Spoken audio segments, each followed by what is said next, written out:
a number of people have touched on this issue, which I think is actually the most important issue, which is how do we avoid World War III? Because if you look at the various conflicts currently and likely potential conflicts, these things are obviously bad. There's people that a lot of people die and suffer, but they're not civilizational risks. But World War III is a civilizational risk that we may not recover from. So we want to, I think, prioritize avoiding World War III. That's actually what matters, and not as happened in World War I, have a regional conflict rapidly become a global conflict. And nobody at the start of World War I thought that would be the case. In fact, shortly before World War I, people were proclaiming that it's a future of peace is what, because war would be so terrible that nobody would do such a crazy thing. And the Kaiser, when he sent the troops off in August 1914, said that they would be back by the time the leaves fall, meaning within a few months. So that was their expectation. Not massive devastation globally. So it's just important to bear in mind that to frame things correctly, that nobody expects or wants to have a World War III. So we need to think like, well, that could happen again, where things cascade out of control. Before you know it, you've got a massive global conflict with devastation that far exceeds World War I or World War II. In fact, if I may continue the line of thinking, I think you're absolutely right. People are overestimating U.S. military power. Now, I'm actually not someone who I'm not some peacenik. I'm not like I think there should be a peace and it's better, but I'm not like a sort of afraid of war or whatever. I just want to make sure we recognize reality, and we don't have the power differential that we used to have. If the so-called axis of evil, and we should be careful of using axis because that was actually literally the name of the alliance in World War II that we're fighting. We don't want another axis. That's a real one. That's actually a very significant threat, and a combination of Russia, China, and Iran should be viewed as very strong relative to the West. Very strong. We're not fighting small fry here, or at least the potential is not a small fry battle. It is a massive battle where the industrial capacity is of comparable size to sort of the Western alliance. Or greater. Yes. I mean, at this point, Correct. China has more manufacturing capacity than the United States. Mm-hmm. That is correct. And Europe, yes. Combined. Yes, it's roughly on par. Let's just say, like, one could debate whether it's bigger but it's the point is that we do not have an overwhelming advantage in industrial might, and the foundation of war is economics. This should be obvious to everyone, but it's often at this point is lost. The foundation of war is economic power, especially industrial output. Basically, how many tanks and guns and drones can you make relative to the other side? That's what it comes down to. And in fact, it may be the case, if not now, in the future, it probably will be that a Russia-China-Iran alliance can outproduce the Western alliance. But let's just say the point is that in order for there to be a global conflict of a World War III, you have to have two superpower alliances like that where one cannot easily defeat the other one, and that is the case, and that I think is a massive shift in thinking. People do not understand. Most people do not understand. I think people on this call perhaps understand, but I do understand, but most do not. This is so. I think we want to try to avoid that, and I hope it is not something that is historic that where the tides of history are simply going to sweep us in this direction, because there's a strong argument that that these things are actually unavoidable, and the tides of history will sweep us in that direction, whether we like it or not. But we should try to avoid that, if at all possible. And unfortunately, our policy has been forcing really Russia and Iran to ally with China. It's been forcing them. What choice have we given them? And Russia has the raw materials, and China has the industrial capacity. It's frankly a perfect match from a war standpoint. So I think we need to stop doing that. It's unwise, and I think will lead to immense risk to civilization. I just want to emphasize this, that there's civilizational risk. There are tragedies on an individual level, tragedies on a community level, and then there's civilizational risk. We just need to make sure that we are not putting civilization itself at stake, which is World War III. Elon, I think that you're saying it very elegantly about talking about civilizational risk, which I agree with. I'm talking to you from Iowa. Just did a town hall with people at a pizza ranch here in Iowa, and I'll tell you what I share with people. Where, yeah, I think everyone understands civilizational risk as like sort of a ethereal concept that's like really bad, and we need to avoid it. But if we're just to literally take exactly what you said, including the industrial combined might, including also raw material might of China, including the fact that the foundation of war is economics and industrial capacity, including the facts of what a potential Russia, China, Iran military alliance could look like. I just want to say the same thing in a different way that I hope catalyzes a level of debate that we're not having in U.S. politics right now.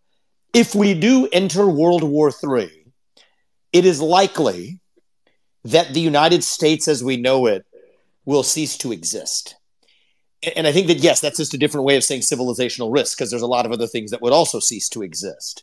But when you look at Russia's hypersonic missile capabilities, nuclear capabilities, both of which are ahead of ours, China's naval capacity, which arguably is ahead of ours, combined with our economic dependence on China, combined with, a range of other factors, even if you tally up the litany of Western allies versus what this alternative alliance between Russia, China, and, increasingly, if we go into scenario, nations like Iran and North Korea, I think it's important for people to understand, especially when the U.S. homeland is as vulnerable as we have been in modern memory, not just from a border perspective, but from missile defense or cyber defense or defenses against super electromagnetic pulse attacks. I think this is where I am attempting, unsuccessfully so far, but attempting to awaken a GOP from what appears to be a deep slumber on the risks of of real major conflict.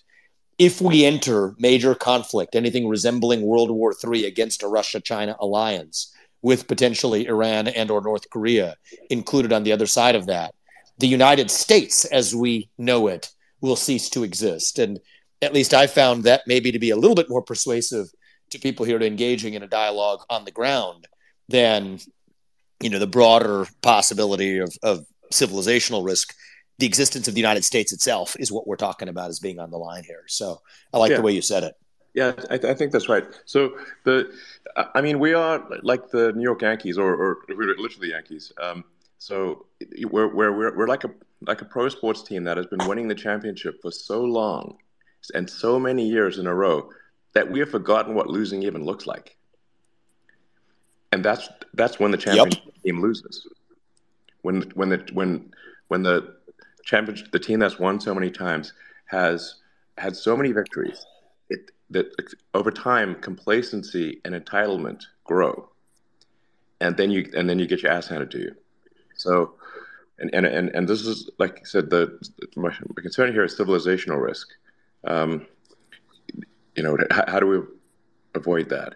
I think we and this is not a populist statement at all, but I think we need to figure out peace in Ukraine, and I think we need to restore normal relations with Russia. And if we don't do that, we force Russia into a China alliance. They're already doing joint military exercises. Russia and China have started doing joint military exercises. I don't know how many people are aware of this, but that would be an alarm bell. I think what Elon said makes eminent sense. I've been advocating this for a long time. Reopening relations with Russia, economic relations with Russia. I mean, like not bombing the Nord Stream 2. Let's start with that, but also renormalizing some level of economic relation with Russia, I don't think is unrealistic, actually. I think we live in a moment where it's certainly more realistic than what Kissinger and Nixon envisioned in the early 70s when they opened relations with China, right? Mao Zedong, say what you will about Vladimir Putin, Mao Zedong was a different animal. And yet, even against that backdrop, did we trust Mao? No, we did not. But we trusted him to follow his self-interest when he was the little brother in the relationship with Brezhnev-led USSR. And so today, do we have to trust Putin and believe that he is a virtuous saint on his way to, heavenly eternal bliss? No, we don't have to believe that. I think we have to believe that he has a self-interest that he will weigh, Russia will weigh, and he will weigh personally. And does that match the interests of the United States to reopen economic relations with Russia in the context of a reasonable path to peace in Ukraine that pulls Russia out of its military alliance, or at least from doing joint military exercises with China? And I think that that's actually, weird as it may sound to some, eminently achievable in this window. And so it's less even about the Ukraine war in this case, but something bigger you could achieve using the Ukraine war or the end of it as a catalyst to achieve that we should have been working towards anyway, which is to pull Russia out of that alliance with China. People say, well, how are you going to monitor that? Is that just a promise? That's a frequent objection that I get when I say this. Elon made a great point. They're doing joint military exercises. We know when they're doing them. They're doing them off the coast of Alaska and otherwise. If there are somebody who breaks an agreement, there's obviously consequences for that. That can be baked in to any agreement. But they wouldn't really have an incentive to if we reopen and renormalize some level of economic relations with Russia. And I do think that that is, at least as of 6 months ago, was outside the Overton window in American politics. But I think that given how bad the other options look, my hope is it finds its way right back into that Overton window. And, I certainly think it is a reasonable diplomatic path that's wide open and staring us in the face if we're willing to just step up and seize it. I actually proposed something a year ago, which I think is actually what will end up happening. At the time, I was attacked, relentlessly for it, which is that that there essentially be a ceasefire, that that we have some sort of internationally supervised vote in the eastern portion of Ukraine to see if they wish to be part of Russia or part of Ukraine, and go with that, because it does seem to me it doesn't make sense that we would want to foment a war to have regions that don't wish to be part of one country to be part of one country. Meaning, if the Eastern Ukrainian regions wish to be part of Russia, why are we fighting a war to force them to be part of Ukraine? That doesn't make sense. Do we believe in democracy or not? And now there's some counter arguments here, like, well, the people that used to live there aren't there anymore who are in favor of Ukraine. I'm like, well, invite them back, and give them a vote too. I think that at least some portions of the area that Russia occupies right now will, in fact, vote to be part of Russia. One has to ask, why is there not a significant insurgency in eastern Ukraine? If they're so against being part of Russia, you would expect to see a significant insurgency, and you just don't see that. So I think the reality is at least some parts of eastern Ukraine and Crimea actually do wish to be part of Russia. That is the actual reality of the situation. I'm not saying all of it, but I think certainly some parts. And so then we also have to say, like, pragmatically, is Ukraine making progress? Well, no, they are not. And what is actually happening? Well, a lot of the flower of Ukrainian youth is being sacrificed in the trenches for essentially no territorial gains. Those boys are dying every day. For what? So I say this in the interest, as this is the best outcome for Ukraine. This is actually the best outcome for the people of Ukraine. This is not this is a pro-Ukraine outcome, because Russia is not going to let go of that land. Ukraine is not going to succeed in pushing Russia back. Russia is 4 times the size of Ukraine in population, and this is trench warfare, where you have an advantage on the defense. Whoever charges the trenches is going to get killed at a far greater rate than the defenders, far greater.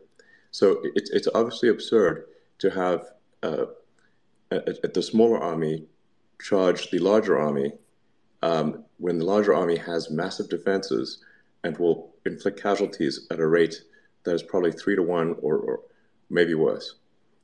It's a hopeless situation. You might as well put your hand in a meat grinder. And every week that passes, there are more Ukrainian boys that die. More Russian, and I think we should have some sympathy too for the Russian boys that are dying in those trenches as well. Do they want to be there? Of course not. So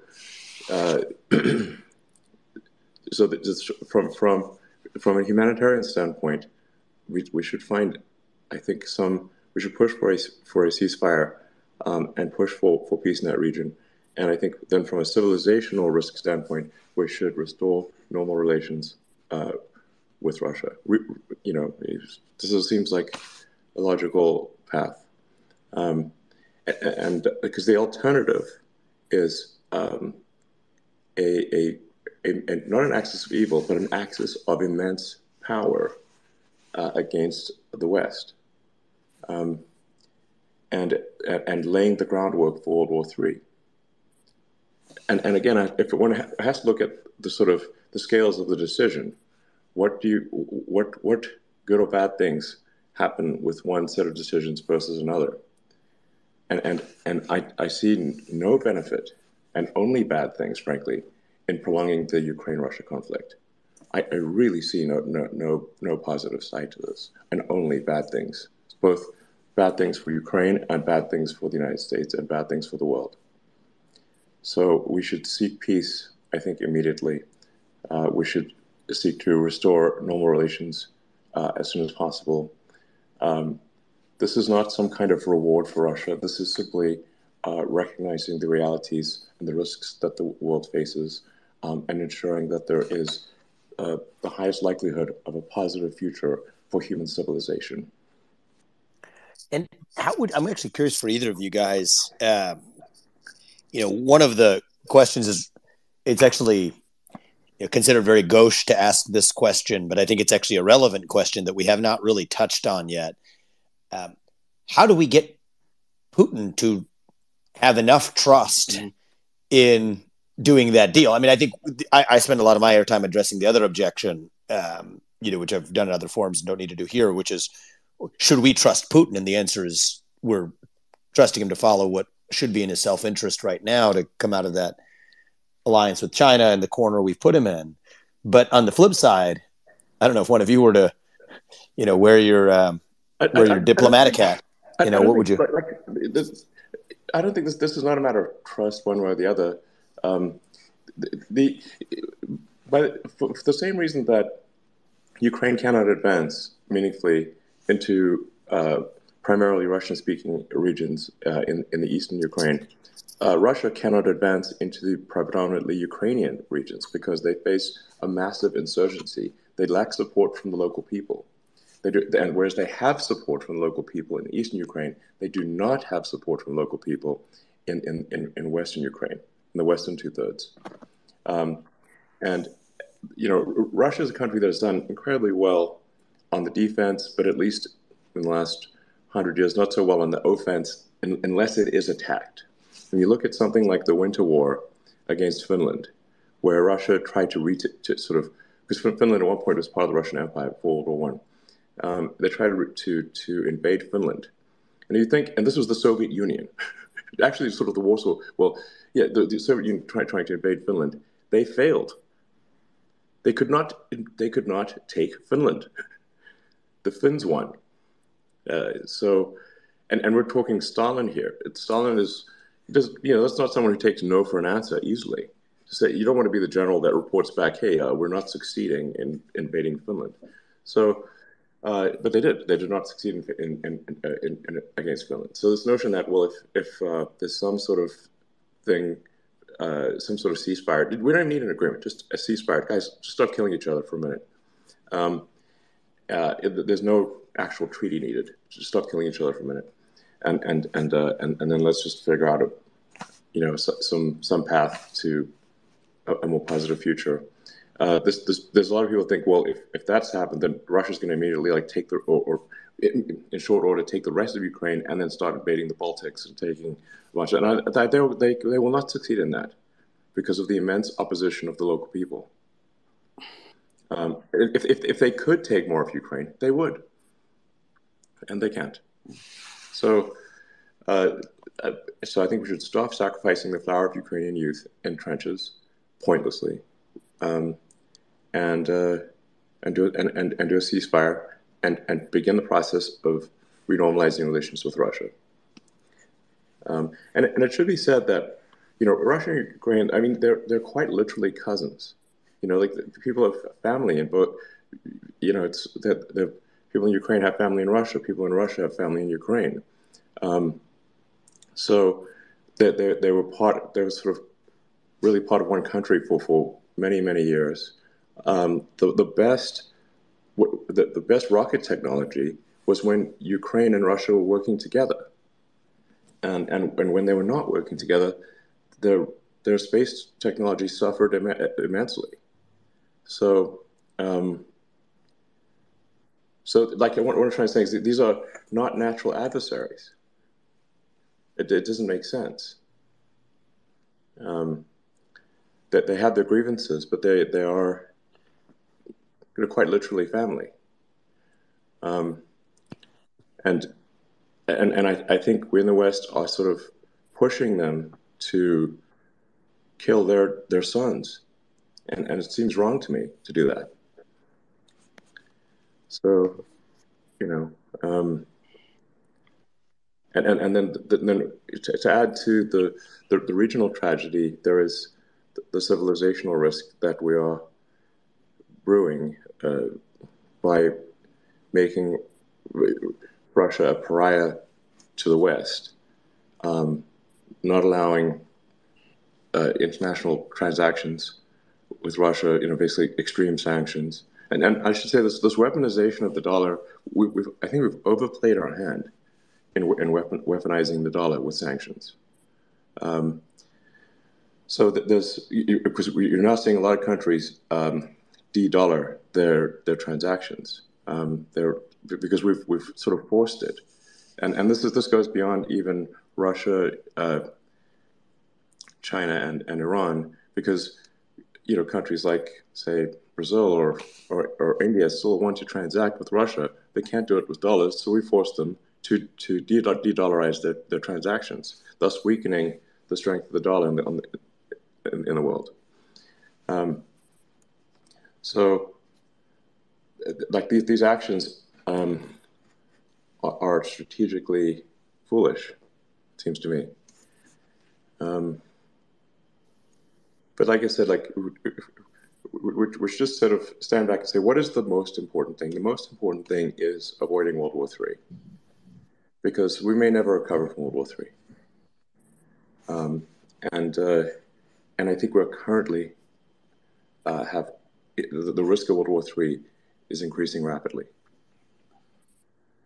And I think if relations are renormalized with Russia, the probability of World War III is dramatically lower. So, seems to be living in a past era when the U.S. dominated the world and could do whatever it wanted. I think we saw this with the Ukraine war. Biden and the administration said that sanctions would collapse the Russian economy. It has not done that. I think the Russian economy had a negative 2% blip last year. Now it's back to growth. They claimed that the Russians were running out of missiles and other kinds of weapons.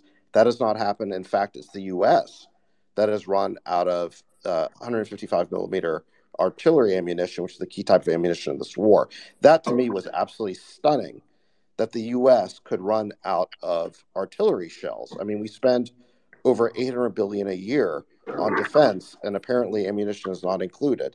The administration claimed that this counteroffensive was going to be stunningly successful, and it's basically gone nowhere. In fact, the latest map published by the New York Times showed that, if anything, it's the Russians who've gained a small amount of territory on a net basis during this counteroffensive. So the administration has constantly now, for the last couple of years, put forward these assertions of what it was going to do and what its policies were going to lead to. And in every case, it's been hubristic. None of those predictions have come true. And now we find ourselves in perhaps the biggest crisis of all, and our stockpiles are depleted, and the administration does not seem to be using diplomacy in the way that Alexander just said. And so I think this is fundamentally the reason why even publications like Axios, which are well-connected Beltway publications, are sounding alarm bells about where things stand. So it's, again, they're quoting unnamed Washington officials. So this, to me, is the most dangerous part of it. Is in theory, it should be easy to avoid World War III because no one wants it. But we have an administration in Washington that seems to be blundering around, that is constantly overplaying its hand, and doesn't seem to be using diplomacy whatsoever. I think we are sleepwalking our way into World War III. Sleepwalking our way into World War III, with one foolish decision after another, as you outlined, David. And really, people should be deeply self-reflective. If their predictions have not come true, they should consider whether perhaps their other predictions might not come true either. I mean, what is the track record here?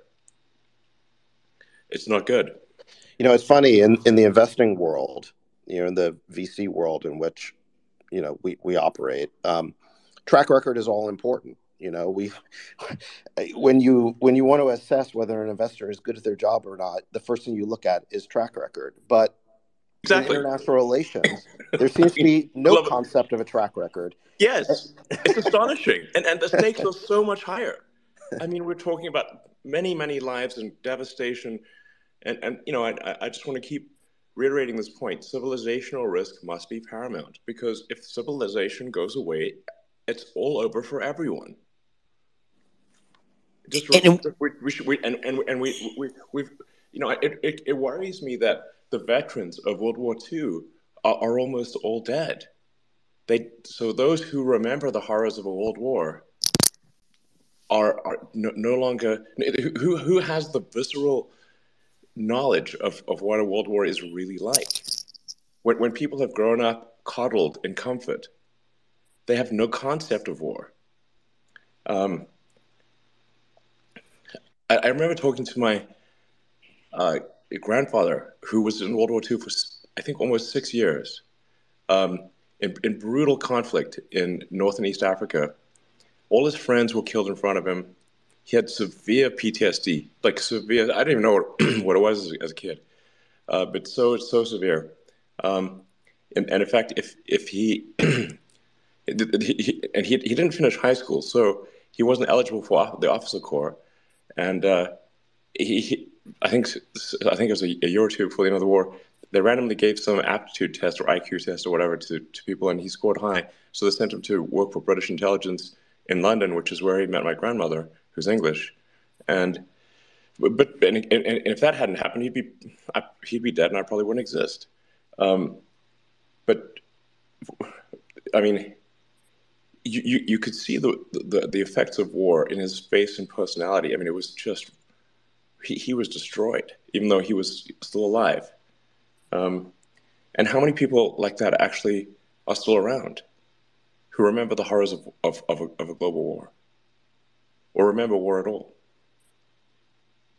Well, this is where I think we need some fresh leadership in Washington, because people who've been there for 30 years plus simply, I think, don't seem to remember or don't really understand the way in which the world has changed. We're not in the unipolar moment anymore. Correct. We're not. You know, and the people who developed all of their political instincts during that moment, I think, have failed to grasp the ways in which the world has changed. And this is why we need some fresh thinking and fresh leadership in Washington. I'm sure Vivek will agree with that. Yeah, I'm biased, but I agree with you. And, you know, one of the things is actually is interesting in the polling data is amongst young people. I mean, and the idea of entering war, including the Ukraine war, but beyond this, is incredibly unpopular, right? I mean, those of us even who grew up in the Iraq and Afghanistan era alone, these things are very unpopular amongst young people. And the other thing that I'm seeing is, this is just a little bit of inside baseball here, but the general political conventional wisdom right now is most of the Republican base still is in favor of the good versus evil framing. But I will tell you, on the ground, that is not what I see when it's presented in a different form than the poll questions are served up. I mean, I've spent the last 5 days in Iowa, and, you know, mostly everything I'm saying I've been advised is politically unadvisable to say to a Republican base. But to tell you the truth, once you explain to people, look, this is not that we're anti-Ukraine or anti-Israel, but this is a pro-American, or as Elon even put it, pro-civilizational view to keep us out of World War III. I see more heads nodding than not. And so I do think it's going to take people, not just in the presidency. I mean, I think the presidency is important. I think it's important that you have somebody that comes from a different generation, unbiased and unencumbered by the biases of the past in a liberal hegemonic era that does not exist anymore. It's not 1991. It's not 1980. We have to accept realism in where we are as the United States, or else we may make boneheaded decisions, sleepwalking our way into war that may cause the United States of America, as we know it, to be at risk of ceasing to exist. But I also think that it's going to require people in positions in the administration that, you know, you can't come in as a post-neocon Republican and then put a bunch of neocons in the staffing of your administration, from national security advisor to secretary of state on down. And I think it's going to take rational, reasoned thinkers who are able to understand how the interests of different nations align or don't align with one another, and reach reasonable deals, consensus, to bring peace in a situation that I think there's opportunities for it, both in the Russia-Ukraine situation and though under more complex circumstances, even in the conflict in the Middle East with Israel, that, I think would best serve the interests of everyone involved, but certainly the United States. And I do think that we may be at our best in a moment where the U.S. is expressly thinking about its own interests and acknowledges that other nations are allowed to do the same, and then reasonably achieve paths to peace rather than trying to implement the model of liberal hegemony that I think many in both parties wish we were in from 30 years ago. So yeah, that's what I think. If I may play somewhat of a sort of slight devil's advocate for liberalism, actually, which may be unexpected, and also start off with a quote or paraphrase Samwise Gamgee from Lord of the Rings. There is some good in this world, Mr. Frodo, and it's worth fighting for. I think that is the good part of liberalism. That is that you actually have empathy for other people and other countries, and that there are times when we will do things that perhaps don't entirely serve ourselves, but sometimes even sacrifice a little bit of the good of our country for the better of another. But we just need to make sure that is actually what is going to happen, and that in seeking to do good, we do not pave the road to hell. So that we are realistic in seeking to do good. I think we should seek to do good. I think that is one of the great characteristics of America, is that we actually do not simply act on the basis of might is right. And if you look at the history of the United States, well, after World War II, we had nukes and nobody else did. We could have taken over the world. We could have absolutely subjugated anyone. And yet, did we do that? No. in fact, we helped rebuild Japan. We helped rebuild Europe. And I think that served the greater good. But it's important to us that that is really quite unusual by historical standards. And I'm not saying that the United States only does good things. The United States has done good and bad things. But on balance, I think the United States has been a great force for benevolence, probably more so than any country in history. And that is worthy of admiration. And so I do think that is a good thing. But we don't want to be naive in seeking to do good. We want to care about the reality of doing good, not the perception of it. So I think that's what.